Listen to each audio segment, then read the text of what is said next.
And now request you to stay on stage. May I also call upon TV9 Network's R. Sridharan to join Mr. Abbott for a keynote interview.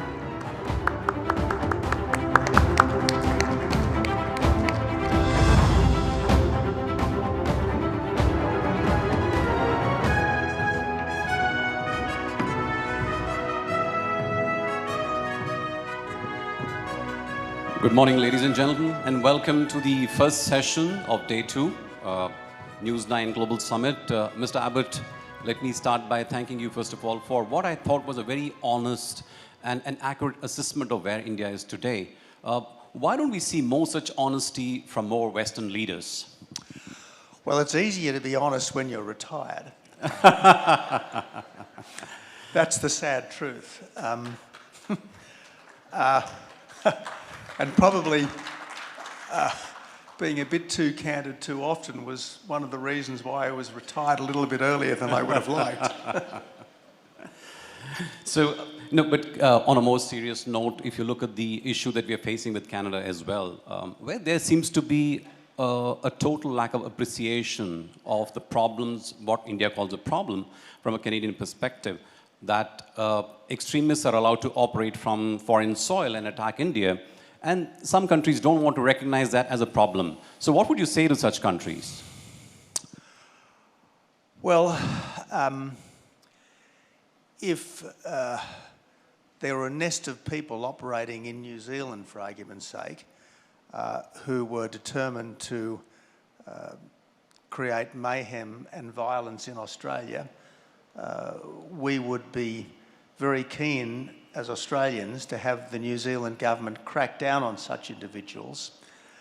And certainly I thought it was a mistake for the Australian government recently to readily permit entry into Australia of people from the United Kingdom and Canada who were known to be deeply subversive agitators, if you like, coming to Australia not for tourism, which we welcome, but for politics, which frankly we would rather not have amongst people claiming to be tourists. So I think a government such as Australia's and the Friends of India more generally need to be careful about allowing things to happen in their countries which make it needlessly difficult for the Indian government here at home. That said, obviously it is important for the Indian government here at home to be decent, respectful, to appreciate that in a democracy there will be dissent, that people are entitled to argue for a better chance and a fairer go for different parts of the country and so on. But it's one thing to say that the central government might not have been as sympathetic as it should have been to places X or Y. It's another thing to want to create violence and indeed secessionism inside the country. Right. Now, I want to ask you a personal question, Mr. Abbott. You've known our Prime Minister, Mr. Modi, rather intimately over the last 10 years, and you have described him as a transformative leader. So when you've been a Prime Minister yourself, you're a global statesman. So what do you think makes him a transformative leader? How is he different from other global leaders that you interact with? Well, there's probably three things, I suppose, about Prime Minister Modi. One, extremely unusual. One, unusual in an Indian context. And one, I would say, necessary for any effective leadership. The extremely unusual thing about Prime Minister Modi is that as a young man, he was sufficiently spiritually minded to spend at least a year as a virtual monk in the Himalayas. Now, as someone who spent 3 years in a seminary myself, before realising that I was a square peg in a round hole, I appreciate someone who gets that the world is not just the here and now. It's not just all about money and materialism.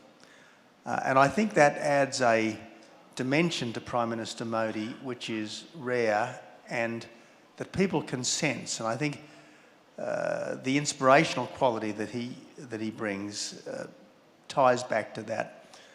The other thing about Prime Minister Modi is that he is in no sense an establishment figure. He doesn't come from an established business or political dynasty.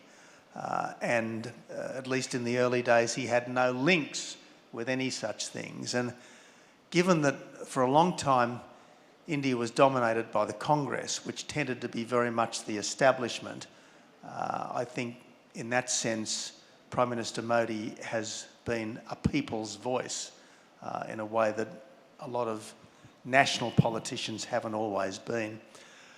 The third thing is that he's had an agenda. He has wanted India to be less of a bystander and more of an actor on the global stage. He has wanted the Indian economy to be more efficient. He has wanted the ordinary lives of Indians to be better. I mean, the drive to electrify the couple of 100 million Indians, to electrify the lives of the couple of 100 million Indians who had no access to reliable power. They're transformative, completely transformative. I mean, the drive to extend proper sanitation to hundreds of millions of people. I mean, I can remember what India was like 40 years ago in terms of sanitation. And okay, it's not a big deal geopolitically, but by God, it makes a difference. So I think he's had a very strong domestic agenda. Help people's lives in practical ways, strengthen the country in practical ways through infrastructure and so on, and as best you can, given the fact that you can't push the envelope too far, try to liberalise and reform the economy. Right. So you touched upon in your speech how India is now emerging as a leader of the global south. But when we look around the world, there's still a lot of reluctance among, especially the developed nations, the Western nations, to admit that there might be a larger role for India in that sort of a scenario. Why do you think the world is still not ready to accept that India is actually the default leader for global south? Look, the global south is not a term I particularly like or use myself. I mean, the global south seems to be shorthand for countries that feel they haven't always got a fair go. Now, I accept that in many cases that's the case. But personally, I would rather be involved in a leadership role in a community of values rather than simply a community of disadvantage or perceived victimhood. And I don't think the developed world, in inverted commas, is at all reluctant to see India in a leading role. The Quad is a classic example of three developed countries' eagerness to see India taking a leadership role. And I know this might be hard to credit, and I know it's not something that America is always very good at in practice, but I think at least in principle, the Americans understand that the Quad will only work if India is at least as much its leader as the United States. Right. This is not an American-led partnership. This is a partnership of equals, at least where India and America are concerned. Right. And if the Americans forget that, the Quad won't work. Right. You touched upon China in your speech, Mr. Abbott. I want to ask you a very straight question. How real is a scenario where China actually attacks Taiwan and tries to take over the country? A government which ultimately is based on fear cannot afford to make threats that it doesn't carry out. And the Beijing regime routinely threatens to take Taiwan by force if necessary, and routinely promises its own people that it will be the global hegemon by mid-century. I think there's no doubt that China would have moved on Taiwan years ago if it thought it could get away with it.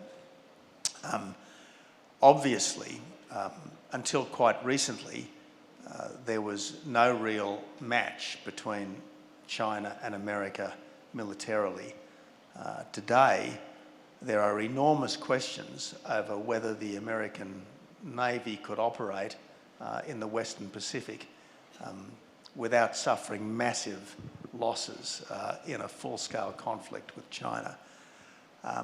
That means that China's ability to take Taiwan is growing by the day. Now, I don't think China wants war. I think that China wants to win without war. That's the classic, the art of war, is it not? To win without fighting. So I think that's what China would prefer. But let's not be under any misapprehension. The thing that drives the Chinese leadership every moment of every day, other than their preservation in power, is to overcome the century of humiliation and having snuffed out the practical freedom of Hong Kong in violation of the treaty that they signed, they are now absolutely focused on taking Taiwan as quickly as they can, if possible, without a fight. But every day there is grey zone warfare going on against Taiwan. Every day there is military belligerence being practiced against Taiwan. And if they think the rest of the world, particularly the United States, is sufficiently distracted by other things, if they think that perhaps their own position is becoming fragile and needs to be shored up by a foreign adventure, that is when I think we are at a point of maximum danger. Right. So, Mr. Abbott, we already have two regional conflicts happening. One, Russia, Ukraine, then between Israel and Palestine. Is the world maybe just a badly aimed nuclear tactical missile away from a nuclear war? I mean, how grave is a global conflict likely, to your mind? How do you rate the chances of a global conflagration? Look, I hate talking about this because the Great War was horrific. The Second World War was even worse. And a new global conflict would be by several orders of magnitude worse than anything we've ever seen before. I mean, the statement of Einstein, I don't know how the next war will be fought, but the one after that will be fought with sticks and stones. I mean, I think there is much in that depressing observation. So I think we've got to do everything we humanly can to avoid it. But weakness is not the way to avoid the next conflict. Weakness is provocative. The only way to keep the peace is to maintain deterrence. And that doesn't mean being crazy brave, but it certainly means being strong enough to let any substantial aggressor know that aggression will not pay because the price is just too high. Now, to go to the Ukraine, if Ukraine is not supported, at least at the level that it has been up till now, Putin will win because of the disparity of size. And if Putin wins in Ukraine, there will be a new Iron Curtain. At the very least, there will be a new Iron Curtain in Eastern Europe and a new arms race in that important part of the world. And that's assuming that having taken Ukraine, he won't then go for the other parts of Greater Russia, of formerly Greater Russia, that he thinks rightly belong to Mother Russia. Right. And then in the Middle East, well, look, I'm not saying that Hamas acted at the instructions of Tehran, but Hamas is a creature of Tehran, just as Hezbollah is a creature of Tehran. And Tehran is completely committed to the obliteration of Israel, and the Israelis, understandably, are completely committed to their survival. And there is substantial risk of escalation. And I guess the difference between the militarist Putin on the one hand, the communist commissars in Beijing on the other hand, and the apocalyptic Islamists, is that at least Putin and Xi are broadly rational, whereas the apocalyptic Islamists are not rational in any meaningful sense. They believe that death in the pursuit of jihad is not something to be risked but avoided if possible. They think this is, in a sense, the culmination of Right. life on Earth. One final question, because our time's already up, Mr. Abbott.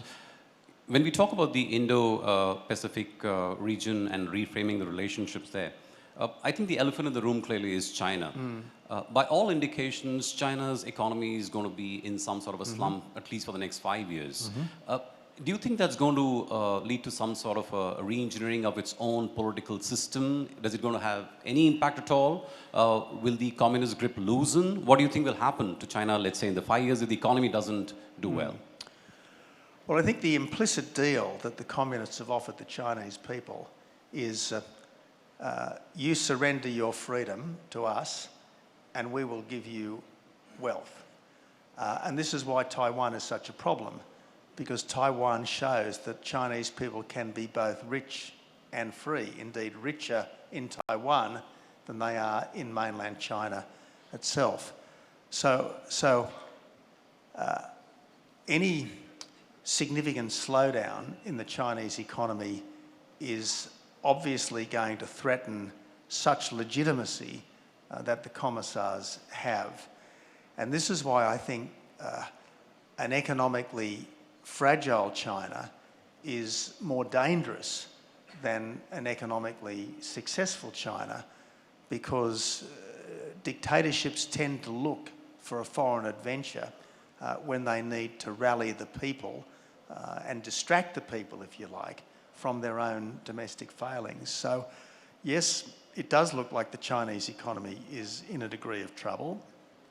Really not surprising, given that the market freedom that was significantly allowed in the post-Deng Xiaoping era has now been dramatically scaled back.